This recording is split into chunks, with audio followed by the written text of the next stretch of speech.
Sveiki visi susirinkę prie žydrųjų ekranų. Taigi šį kartą pabaigsime remontuotą Apriliją, kurią pradėjome vieną kartą. Taip pat turim reikaliukų su stabdžiais ir truputėlį apie žiemos darbus. Taigi žiūrim.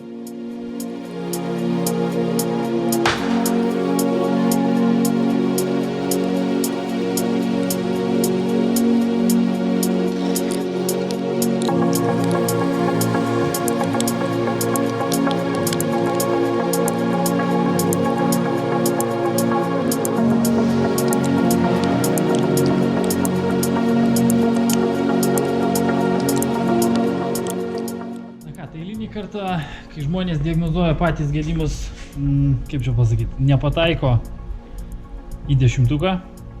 Taigi tarpinė išmetimo kolektoriaus, kur prisijungia prie cilindro, reiškia, ten viskas tvarkoj. Čia vat, jeigu būtų leistų kažkur pro šoną, gal jinai kaip nors kreivai ten uždėta buvo, reiškia, sakykime, bet pagal plokštumą tai puikiai matosi, kad viskas užsispaudė taip kaip reikia, buvo užspausta taip kaip reikia ir pro šoną nei pro vieną, nei pro kitą pusę niekur neleido, nes jeigu leistų, tai būtų juoda, taip pat kaip čia per vidurį, reiškia, o čia visiškai kažkoks grafito, reiškia, spalva, reiškia, ir viskas. Kaip be būtų, problemą suradom. Šitas vat vamzdis, jis turėtų laikytis, o jis nesilaiko. Tada kyla klausimas, kodėlgi jisai nesilaiko. O jis nesilaiko dėl to, kad štai ten vat yra sujungimas, kuriame turi būti, čia vat aš ant kito parodysiu, bet tokia tefloninė tarpinė, tarp šito ir šito. Ir jinai, kaip čia švelniai tariant, jos nėra, karočią. Žodžiu, reikės kažką bandyti ieškoti, įdėti arba užsakyti tarpinę ir sulaukti, kol ateis. Taigi, darbai kol kas sustojo. Tai užsakinėsime tarpinės. Šita tarpinė, šita ir ta apatinė ten, kur viršui. Yra kažkur maždaug po 10 eurų kainuoja. Šita apie 30 turėtų kainuoti, bet šitą mes pabandysim išsaugoti, galbūt pavyks. Jeigu pavyks, tai susitaupys, o šitas apatinės tikrai užsakysime ir vieną ir kitą. Dėl to, kad iš esmės ištraukiant, aš beveik garantuoju, kad jis išbirės ir užspausti antrą kartą jau viso to reikalo nebepavyks. Taigi išsiardom dabar tą duslintuvo dalį ir lauksim, žiūrėsim, ką reikia užsakyti.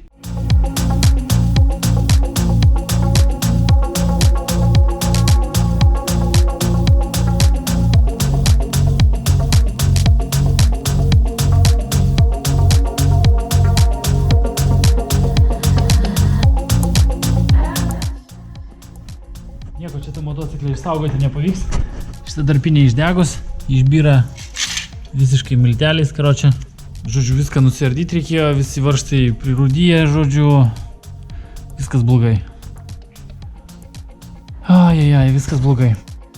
Ir kodėl pas japoniškus motociklus tokių nesąmonių nebūna, aš niekaip negaliu suprasti. Bet ten kažkaip visada viskas išsiardo. Niekada nebūna tokio gemorojaus, kad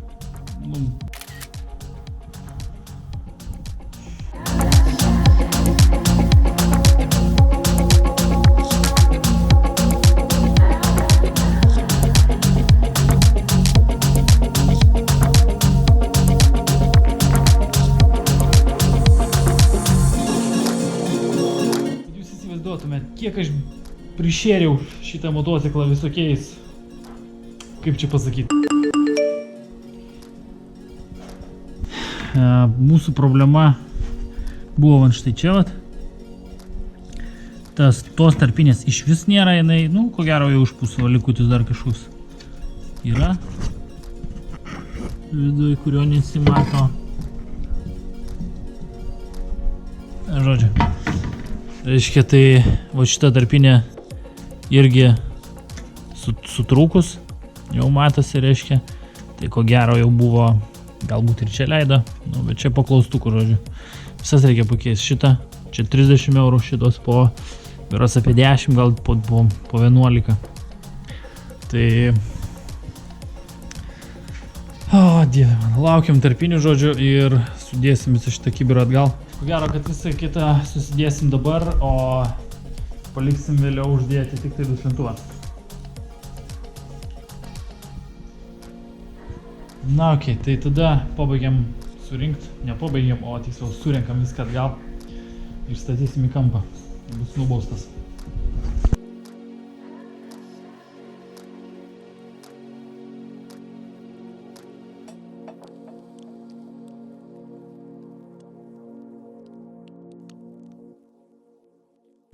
Na ką, tai prasivalėme vidinę pusę nuo likučių. Tos tarpinės vadinamos grafitinės. Dabar įdėsime tą duslintuvo dalį, kuri dedasi van štai čia, į šitą vietą. Taip pat pakeisime tą tarpinę naują, dėl kurios buvo viskas ir, kaip čia pasakyt, išardyta, įtarta. Gaila, aišku, kad nepasitikrinu aš pats prieš viską ardant, nu, bet kaip čia pasakyti, mano problema, ar taip būtų reikėję ardyti. Taip pat apsivalėm ir patį tą galą, mes jį, kaip čia pasakyti, įdėsime į vietą, bet iki galo neprisuksime, kadangi kitaip nepavyks surinkti visų kitų detalių duslintuvo, ypač to daikto, reiškia. Jos dar, aišku, reikės nusivalyti, bet čia jau vėliau, kai gausime tas tarpinės, kurios dedasi, čia tiksliau viena čia dedasi, o kitos dvi dėsis į tą dalį ir susijungia su ta ir su šita. Ok, tai tada įdedam šitą ir ką, nu ir aišku, čia bėga tepalas labai iš viršaus, bet sakė darys pats, tai mes jau, kaip sakoma, nagų nekišime. Ok, tai įdedam tarpinę ir surinksim visą kitą, ką dar esame išsiardę šitam motociklui.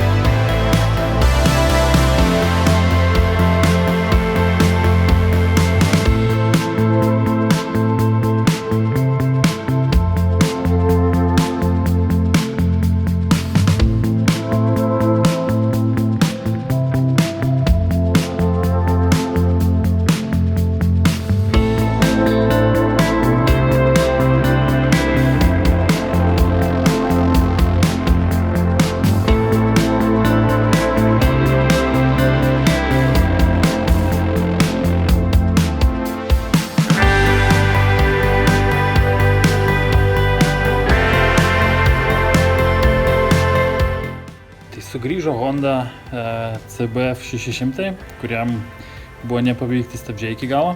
Taigi perrinkt, kaip sakoma, perrinkom, išvalyti išvalėm, tačiau trūko gumelių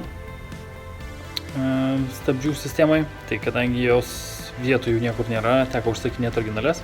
Tai dabar norėčiau parodyti, kaip atrodo senusios, palyginus su visiškai naujomis. Čia turime senasias kreipiančiųjų gumelės. Jos kaip ir atrodo visai pakankamai normaliai, bet kai pridedi tą gumelę, kuri turi būti, ir lygini vieną su kita, aiškiai matosi, kad senoji yra kažkodėl tai didesnė. Ir lygiai taip pat yra, va čia originali Hondos detalė, kita irgi yra kreipiančiosios gumelė. Ir kažkodėl tai jos dydis vėlgi didesnis. Tai kodėl taip atsitinka?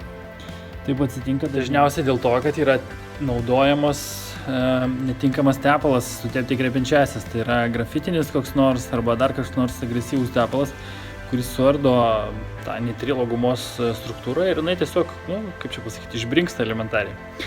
Ir to pasekoje pradeda klynyti suportai. Dėl to, kad jie negali ant tų kreipiančiųjų laisvai vaikščiot per šitas vietas. Gaunasi ta gumelė, kadangi išbrinkus, jinai padidėjo. Jinai įdėta yra šitą skylę.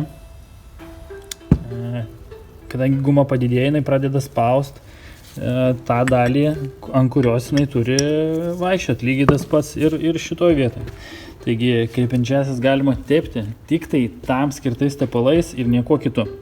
Jokių silikonų, jokių ten grafitinių tepalų, ar ten solidolų, ar ten dar kažko tai. Tik tai, kas reikia.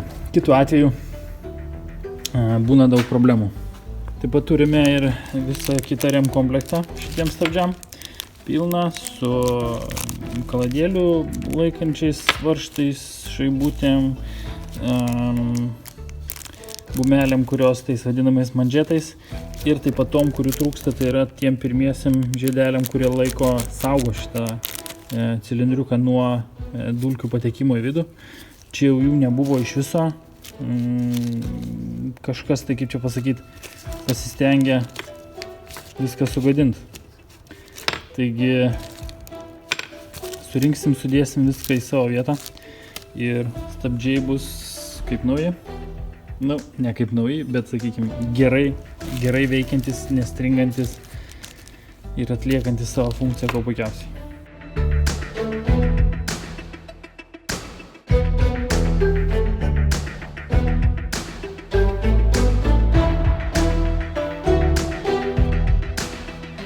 Na ką, ir dar kartą palyginkim kito stabdžių suporto, kaip išbrinkė yra. Va čia yra ta, kuri išbrinkus, o čia yra ta, kuri turi būti originali. Tai praktiškai dvigubai. Ir taip pat šitas irgi dvigubai. Kito tiesa mažiau biški buvo išbrinkę, va čia iš pirmojo. Ne tiek daug, bet lyginant su visiškai nauja, skirtumas irgi yra. Bet kaip bebūtų, viską keisim naujom. Šitą šią mesim lauk. Ir stabdžiai vėl bus geri.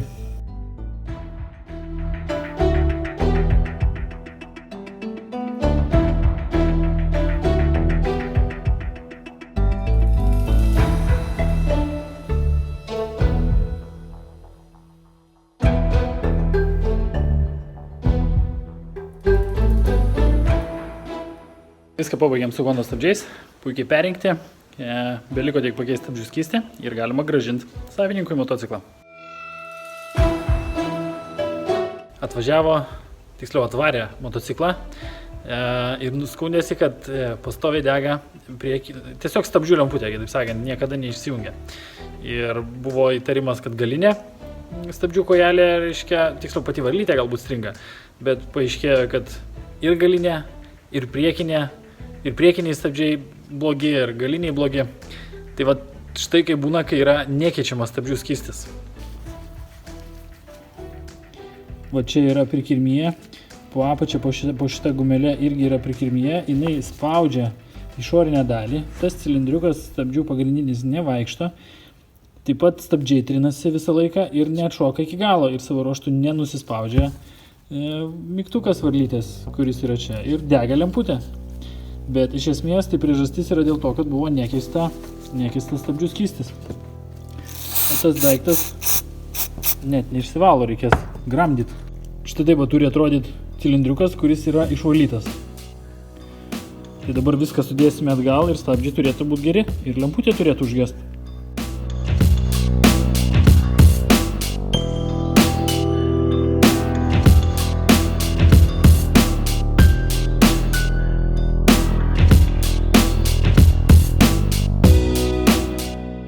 Na ką, tai truputėlį, kaip čia pasakyti, iš žiemos darbų, kadangi kažkas klausė, kada, ne kada, o ką aš veikiu žiemą, tai atsakymas va. Dirbtuvėse yra BMW, kuris turi nedidelę problemą. O šitas va daiktas daro va taip. Ko jisai daryti neturėtų ir turėtų, kaip sakoma, uždengti stogą nuo saulės. Turime mes čia kažkur ir tą naują daiktą. O šitas daikčiukas, jeigu kam įdomu, visiškai naujas, kainuoja 230 eurų. Taigi mūsų tikslas yra išsiardyti visą šitą kibirą. Išsiimsim stiklą priekinį, kad galėtume ištraukti stogą. Ką čia dar reikia padaryti? Dar reikia nusirinkti su šonus. Žodžiu, mašiną nurengti iki pusės.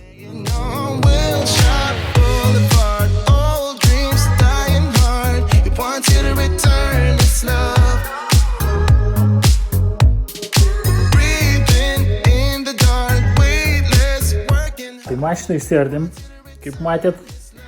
Tai dabar mums reikia įdėti va tą dalykėlį į vietą. Nelabai nori ten lys, žodžiu, labai trikiai viskas, kaip sakoma. Bet tai va tokie va darbai, kaip sakoma, krapštomės po truputėlį.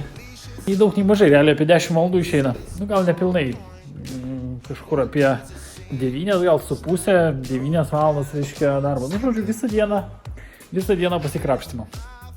Tai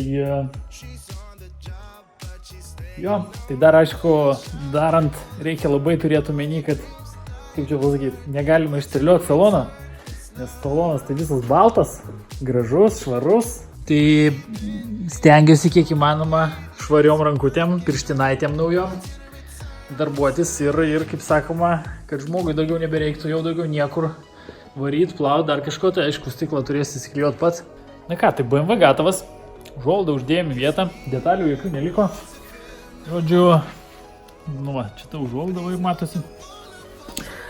Žodžiu, tokie tie darbai žiemą. Na, tada grįžtam į praeitį ir žiūrim toliau apie motociklus.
Tai ką, tai duslintuvą surinkom ir labai užkliuvo, kai stumiuosi motociklą, kad šitą korelę sunkiai lankstosi šoninė, tai sutepėme ją. Taigi motociklas gatavas, viską, ką mūsų prašė, lyg tai viską padarėme. Tai žodžiu, ką, ir šitą galima grąžinti savininkui. Na ką, tai aprilė pabaigėme iki galo. Taigi, jeigu kam įdomu, kiek kainavo, tai skaitykite aprašyme apačioj. Šiam kartui ko gero tiek.